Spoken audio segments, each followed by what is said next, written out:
Detective Paul Bethel knew he would not rest until he caught the person who killed 3 teenage girls in 1973. It was a vow cemented the minute he saw the crime scene photographs.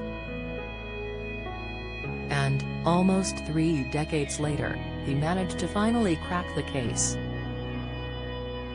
The remarkable real-life crime story has been gripping views of BBC One drama Steeltown Murders. DCI Bethel is played by Philip Glenister and Scott Arthur. Over 3 million people watched the first episode on Monday. Set in both 1973 and the early 2000s, the drama follows the original manhunt and the discovery of the killer 30 years later. The body of 16-year-old Sandra Newton was found in a culvert near Port Talbot, South Wales, in July 1973. She had been beaten, raped and strangled on her way home after a night out. Read more. Joanna Lumley says youngsters want to be famous. She wanted to act well. 2 months after Sandra's death, 16-year-old friends Geraldine Hughes and Pauline Floyd hitched a lift home after a night out in Swansea. Their bodies were found in woodland the next morning, having also been beaten, raped and strangled. The case sparked the biggest manhunt Wales had ever seen. However, despite police sifting through mountains of evidence and speaking to thousands of men and combing hundreds of cars for clues, the murders went unsolved. It wasn't until years later that a major breakthrough in forensic science enabled a team of detectives to reopen the case. They then managed to expose a killer who had taken his secret to the grave.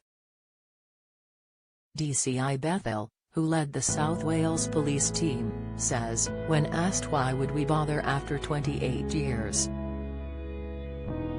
If you saw the crime scene photographs, if you saw the bodies of those little girls, that would just answer the question. That was it, we needed to find out who had done this. A BBC documentary to go with the drama, Steeltown Murders, Hunting a Serial Killer, includes accounts from the officers, scientists and relatives of the victims. In it, retired DCI Bethel visits the murder scene. He says, an elderly gentleman was walking his dog in the woods. He came across what he thought was a doll or some mannequin someone had thrown into the copse. When he looked a little closer he realized it was the lifeless body of a young girl. Pauline had a substantial head wound and clearly had been strangled. Geraldine was found about 150 feet away. She had been strangled. She had tried to escape and almost made it to the road, but sadly the killer caught her and dragged her back in. Both girls were raped by the killer. Don't miss. Lord of the Rings Miranda Outer rules out. Rings of Power return, latest, it's the stuff of nightmares. Even some 30 years later, remembering what happened to these girls, I was 100% committed and determined to find this killer. The murders devastated the community, reports the Mirror. Sandra's friend Teresa May says of the killer, he was an evil monster. It rips my heart out to think what she went through. He was among us somewhere and we never knew who it was. Everyone was scared. Geraldine's cousin Julie Begley says, I remember my dad had to identify her body, it was horrendous. Life was very different after that. None of us ever stopped hoping that we would find out who the killer was. DCI Bethel says the victims were never forgotten after the case was closed, and investigators were overjoyed when science finally provided the key in 1999. Wyn Phillips, retired Chief Superintendent of South Wales Police, says, DNA was progressing, technology was on the move, and it was decided we'd re-look at murder investigations that hadn't been resolved. DCI Bethel and his team set to work. It became almost an obsession, he says. It basically took over my life. I was driving home and was pulled over by a traffic officer because I was apparently veering all over the road. I was constantly thinking about what I needed to do next. Forensic scientist Dr. Colin Dark was asked to get a DNA profile from items the police still had from Geraldine and Pauline. Dr. Dark says, the problem was it was a mixture of the attacker's DNA and the girl's DNA. The forensic team worked for months to isolate the killer's profile, but a search of the national database found no results. But in 2000 an operation codenamed Magnum was launched, led by DCI Bethel. DC Phil Reese, played by Stefan Rodri and Cyan Alan Davis in the drama, was asked to join. He says, rooms were filled floor to ceiling with case files, many rotted with mold and damp.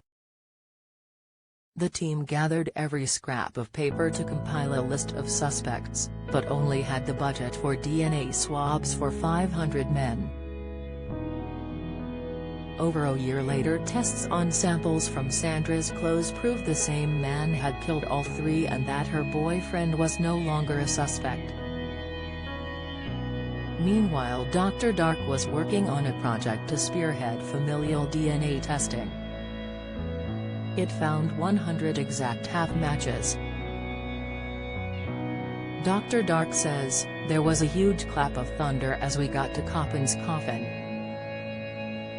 It was the feeling that evil had been identified.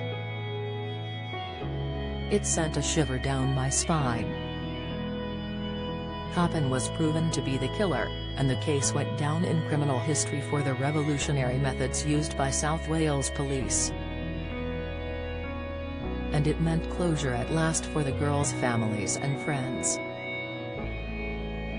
Steeltown Murders: Hunting a Serial Killer is now on BBC iPlayer and on BBC One on June 6 at 9 p.m. Steeltown Murders continues on BBC One on Monday at 9 p.m.